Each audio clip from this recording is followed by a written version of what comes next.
Good, thank you. Always a privilege to be able to hear Craig talk.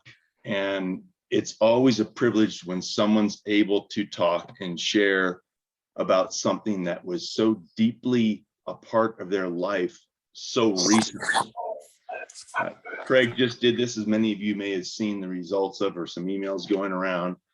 And this was fresh as you can get, as far as conveying what happened and the beauty of it.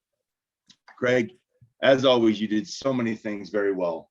I loved your props, the gloves, and a funny story about the gloves is I've had the privilege of running with Craig a few times, and I was finally one day, why do you wear gloves? It seemed funny to me, and he educated me.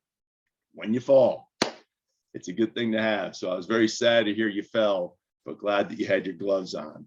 And just your overall getup, it brought an enhancement to the speech in general, which I love. The emotion of your story was rich.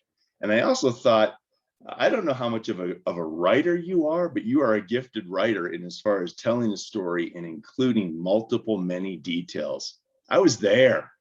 You laid down on the grass, or you were planning to lay down on the grass to go on the next steps with your event. The aspects of, it was October 10th, race day, and you said it with a command of a differentiator in your speech. And I felt the, ooh, here we go. This is going to be exciting. And all that to be said, I thought the richness of that really played it out nicely and brought us all into the scenario. You went to Corral E. You could have said I went to the corral, but a Corral E is like, oh, wow, that means there's A, B, C, D. You know, it gave more of a picture of it, which I thought was wonderful. And then hearing even about the condition yellow, and it was going to become condition red.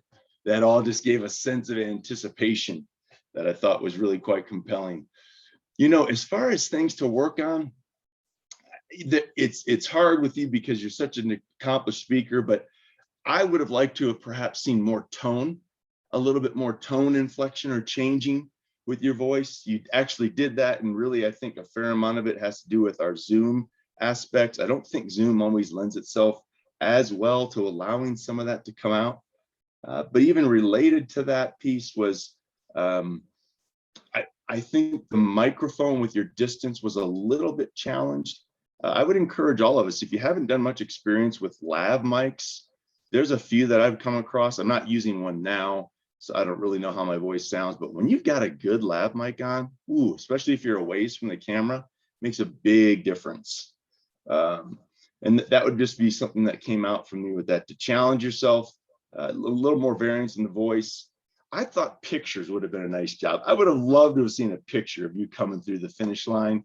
And I'd love to have seen a picture of you hugging and embracing Hay when you got back to the room. It was such a key part of your story. I think it would have enhanced it thoroughly. And those were the thoughts that I saw and see. Very good speech. Thank you for sharing your journey, your run, your experience with us. And I really appreciated your self-revealing and admission of, I was spent, I was tired. I think everybody could connect with that. Well done, Craig. Thank you.